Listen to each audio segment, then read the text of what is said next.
I've saved my progress as happylittlestar.ai.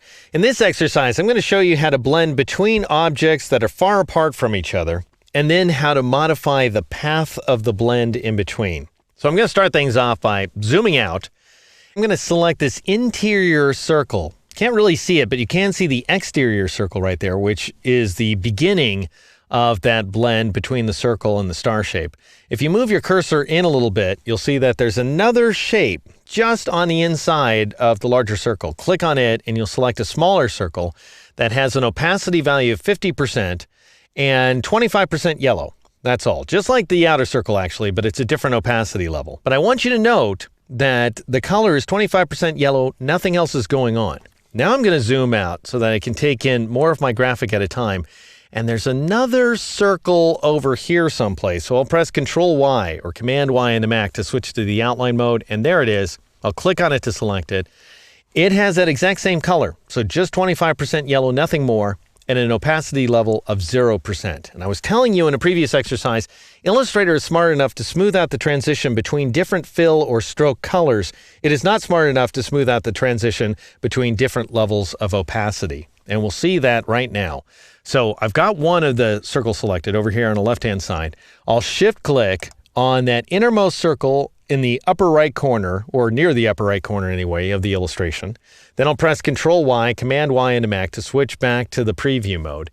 And even though these path outlines are way on opposite sides of the illustration, you can still blend between them.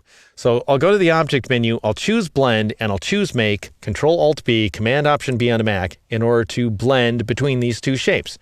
Now, what would happen if they were right on top of each other is we just get that one standard step in between. Because they're so far apart from each other, Illustrator's saying, well, I guess you want me to sort of fill in the gap, so I'll do my best here, and here's, a bunch of circles in between, whatever. All right, so it's up to you now to modify the number of steps, of course. So you double-click on the Blend tool inside the toolbox. That brings up the Blend Options dialog box. Let's see how many steps Illustrator created for us by changing spacing from smooth color to specified steps, and apparently it's 34 steps. Well, what we need to do is increase the number of steps until we get an absolutely smooth transition. Now, at about 100 steps, if I enter that value, make sure Preview is turned on, press the Tab key in order to invoke the preview, we have a very smooth transition from this 50% opaque shape to a 0% opaque shape. And that is to say we have a nice smooth gradient transition in terms of the level of translucency. However, we have a bunch of bumps on the outside of the shape that's being created in the meantime. And that sort of creates this kind of wormy effect.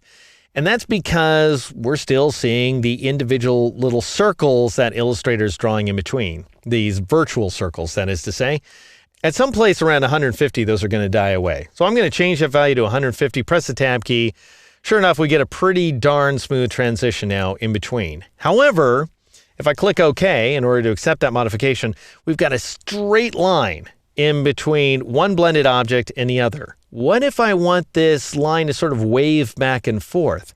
Why, I can adjust the path of the blend. So notice what we've got here. You can see it right there on screen. You could also see it here in the Layers panel if you like.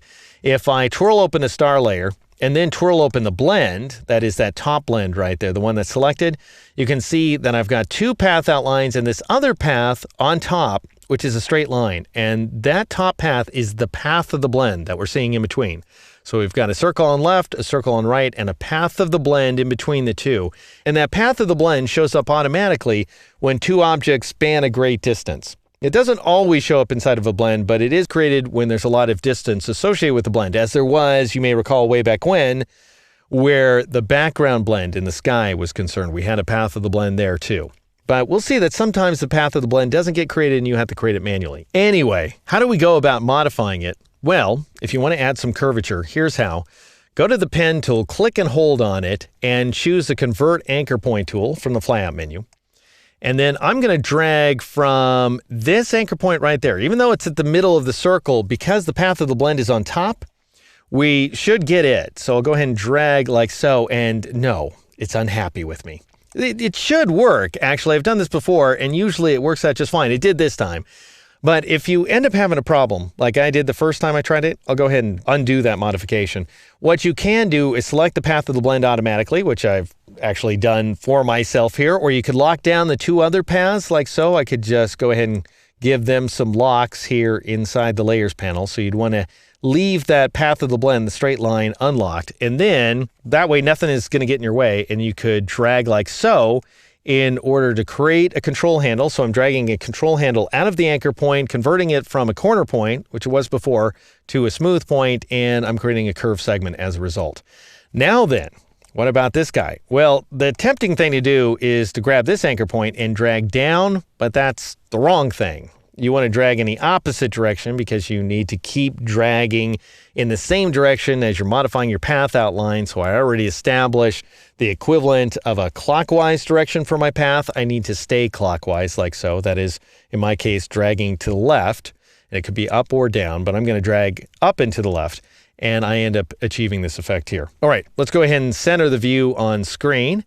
And I will press Control-Shift-A or Command-Shift-A on the Mac in order to deselect everything. I'll switch back to the black arrow tool. I'll go ahead and unlock these two paths that are inside the blend. And this is the result of blending between two objects with the exact same fill color but different levels of opacity that are geographically very far apart from each other, and then modifying the curvature of the path of the blend.